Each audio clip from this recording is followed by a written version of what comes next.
And what's up, everybody? Welcome back to the channel. It is your boy Cheap Ludes back with a returning series. I know I did one of these just last week, but I feel like it's important to do another one because the market has crashed quite a bit in NBA 2K22, my team. So today we're going to be counting down the top 10 cards under 100K MT in NBA 2K22, my team. I think I almost said 21 again. I do that constantly, dude.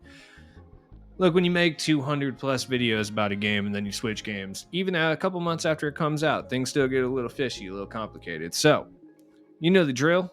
Multiple honorable mentions, in this case, four, and then we get on to the top 10 list. So, number one, as far as the honorable mentions go, would be a card that I run into. When I see this card, I know that I am in for the sweatiest game imaginable, and that is Moments Joel Embiid. If I see the combination of Joel Embiid and Trae Young on the floor together, or Jason Terry, or Steph Curry, like if I see any of those 3 point guards in tandem with Joel Embiid, I know that I am going to be pick and popped to absolute death every single time I play this game. Now, if that's your play style, Joel Embiid might legitimately be one of the best big men in the game. Pretty well rounded, 7 foot 250, just huge.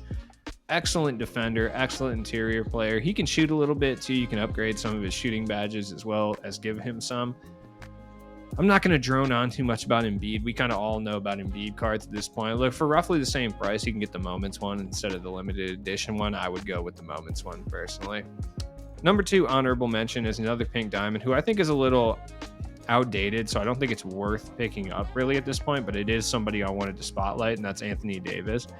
He's been fluctuating all day. Like I've seen him go as low as 70 and then back up to over 100 and then back down under 100 again, like literally for the last 2 days. It's been kind of wild. So like I said, I think his time has come. He is a little bit outdated, but I mean, if you're a big AD fan, he's still 100K and he's still a good defensive presence, certainly. Like, plus you can get him with badge additions, etc. Number three, as far as the honorable mention, is a card that I, hype a lot, but does need to be said. Clyde Drexler. Like, he's a well-rounded two guard.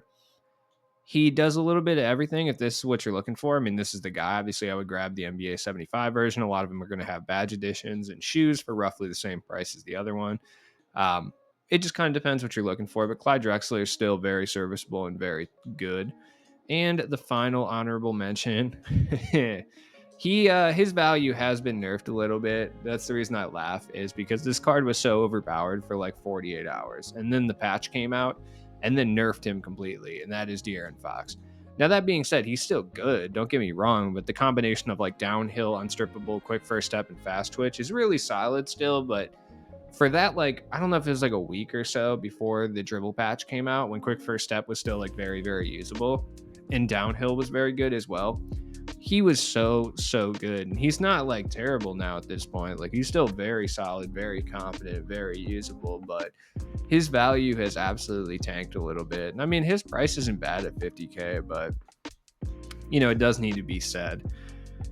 Now on to the top 10. Number 10, Stephen Curry. Well, not the diamond Stephen Curry, obviously. Now, this is another fluctuating card. Now, just like I believe Anthony Davis, he kind of has been fluctuating between under and over 100K for the past like 48 hours.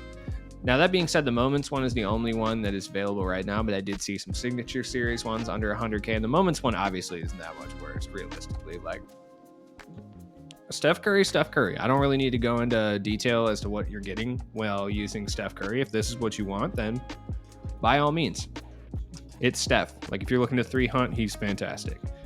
Number 9 is a card that I think a lot of people have like kind of abandoned, and that has a lot to do with Kobe coming out and just a lot better in general two guards, and that's Diamond James Harden. But Diamond James Harden is still one of the best two guards in the game. He's absolutely top 5. You can make a case he's even better than like Clay. I don't think so personally, but it's like a case that could be made. Obviously, like Clay, T-Mac, Kobe, and then Dr. J, I think are really the only 4 that I could really say like, yeah, they're better. Like Drexler, I think it could be better in the right hands, but I'm not going to get into that. James Harden is still fire. You're going to find a lot with like badge additions. Like this one's got 2 additional hops for 65K. Pretty solid. I don't think they're really that great, to be honest. Like, what are his originals? Fearless, Lucky, Deadeye, Volume. This guy put on Clutch Shooter and Stop and Pop. It's not really the greatest, but Still, for around the same price, you're getting an extra couple Hoff badges. It's not like it's going to hurt. This one's got an unlimited shoe, unlimited contract. He's got bullet passer and ball stripper, which aren't really that much better, but it is what it is. He's not that much more expensive. James Harden's still a do-it-all two guard. You need a secondary ball handler, especially if you're running someone like Marcus Smart at point guard. And James Harden can come out and be your primary ball handler just fine. So he is really good for that reason. Now, you guys knew this dude was coming up on this list at some point. You know that I have an unhealthy love and obsession with this card for some reason. George Mikan, the big diesel himself. Is that a holographic George Mikan for 30K? Hold on. I'm going to have to come back to that. George Mikan's fantastic. The fact that you can get him for relatively cheap with badge additions, like this one has 35 gold badges, and if he has the right gold badges, corner specialist, yep, that's one of them right there. Clamps, absolutely. Limitless spot up, yep, fantastic. And I believe Hot Zone Hunter would have been the other one that got added. For 39,000, absolutely worth the price. Most of these are going to have badge additions, which I think is worthwhile. This one's got an extra Hoff on it, plus a shoe. Yeah, it doesn't look like it's really a worthwhile Hoff, but it's something to consider at least. Mikan's fantastic. I mean, he's a great stretch big. He does kind of need Limitless to really, really be effective. Realistically, that's my opinion of the matter anyway. But he does miss a lot of whites too, but he's a great ball handling big man. He can also attack the rim. I don't need to talk about Mikan that much more anyway. You guys know the drill on Mikan. Number 7, the only reason this card's so low is because I've just talked about it too much, and that's Penny Hardaway. Once again, another card you can find with badge additions for relatively cheap. I think 60K is a very good price for him with 31 badges. Yeah, that's really solid, honestly. That's the cheapest one too, and he's got 31 golds and a shoe, which I'm guessing upgrade, 3-point shot, close shot for some reason. And I just don't even know why you'd waste the attribute on that, but it is what it is. And speed. Penny's Penny. I've talked about him enough. Number 6 is a divisive card, to say the least. Some people love this card, other people hate it, and that's Bill Russell. Now, I recommend going for the NBA 75 Bill Russell. The reason for that, I think his value holds a little bit better than the Cryogenesis one. Plus, you can add any badge you want to him. He doesn't really need that many added to him immediately. It's got a pretty good stable of badges as is. But you can get this card for around 30K, which I think is an absolute steal, personally. Bill Russell's Bill Russell. He's got an ugly jump shot. I personally think he's a little bit better on current gen because of that. You can add badges to him if you want, but he's one of the best defensive cards in this game. Plus, he gives you the ability to shoot from deep when he's wide open. It's just the stretch bigs this year are so bad that it's you really have to bend the rules a little bit. Not even bend the rules, but just use guys that would be out of your comfort zone to really fit your play style this year. Number 5 is a card that I'm actually shocked is a buyout. It's actually kind of wild. I didn't expect that. And Larry Bird. Larry Bird is fantastic. I mean, especially if you're using someone let's say Bill Russell at the center position, a defensive-minded person who is a little bit less offensive-minded. He's basically a pure 3-and-D guy. Running someone like Larry Bird next to him is not a bad idea at the power forward. 6'9", he can hold it down, catch and shoot, corner specialist, tireless, blinders, limitless, set shooter, sniper, bullet passer, hustler. Great stable of Hoff badges. He also has Dimer, Clamps, Intimidator, a great stable of gold badges as well. He's fantastic. And the fact you can get this dude for around 77K, 75, absolute steal. Plus, dude, look at Larry Bird. Come on, man. Could you tell me you don't want to hoop with this guy? He is a little slow and sluggish, but he can move. He also likes to teleport across the court for seemingly no reason, which I think is funny. Number 4, a card that just came out yesterday, and that's Draymond Green. Look, I'll be honest, I think it's beneficial to pick up the cheaper non-signature version if the price is right. Let's say the non-signature version was $25,000 and the signature was $40,000, right? I would recommend pick up the non-signature. I personally don't think the Hoff Dimer makes that big of a difference. That's just my own opinion of the matter, but he's really cheap. I mean, altogether, he's very, very good. He's 6'7". He's got a pretty easy to time jump shot, though it is a little bit slow. He can be a secondary ball handler. He can play excellent defense on at least multiple positions, realistically. You can throw him on the point guard if you really want to. He's really solid.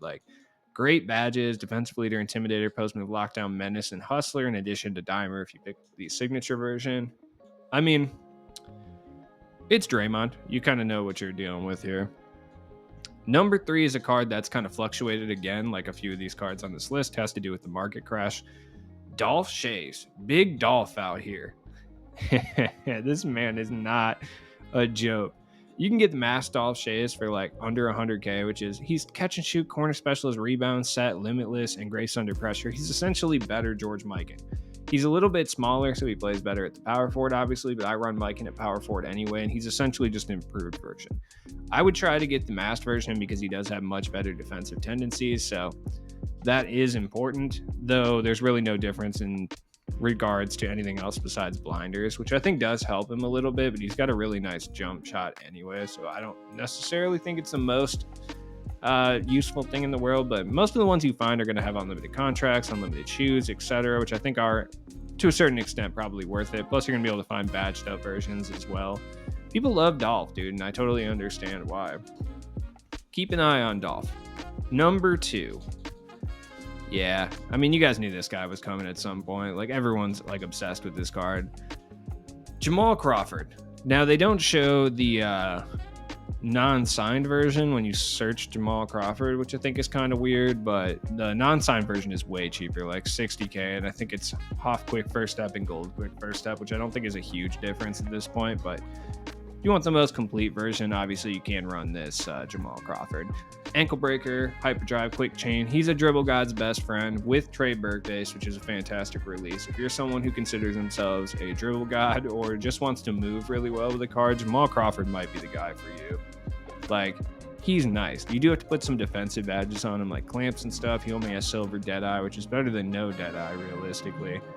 But either way, yeah, he needs blinders and limitless and chef specifically. Like, if you throw Hoff chef on this dude, I guarantee he'll be fire. Like, straight up. Jamal Crawford is a beast. And number 1, I think the most slept on card in this game, in my opinion, Dr. J. This card gets no love. I don't know why. I'm not entirely sure.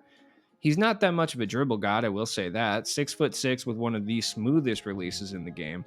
Off catch and shoot, fearless, acrobat, lob, posterizer, limitless, sniper, limitless takeoff, and fast twitch. Plus he's got a great stable of gold badges as well, pretty much everything you need.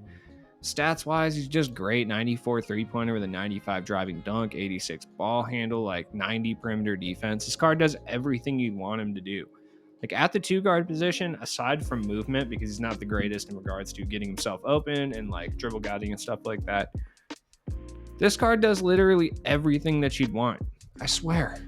When you don't have hyperdrive on a card, people are just like, yeah, this card sucks. It's not accurate at all. If you use him in a non-dribbling capacity, Julius Erving is legitimately up there as one of the best 2 guards in the entire game. Like, for certain playstyles, I would say Dr. J is better and more superior than even Klay Thompson or Kobe in certain instances. Kobe's a little tougher to really say that because he's not really that much of a dribble god card anyway. But like, I stand firm that Julius Erving is better than Klay Thompson. I like don't care. For my my playstyle specifically, for sure. I use my 2 guards more as a cone anyway. So for that reason, I prefer Julius Erving. He's just so much better of a shooter. Plus, he's a slasher that I like. I don't know. You can make your own decisions on that. Let me know what you think of the list down in the comments below. As always, it's been your boy Cheap Ludes. Stay chill this weekend. I'll see you guys soon. Peace.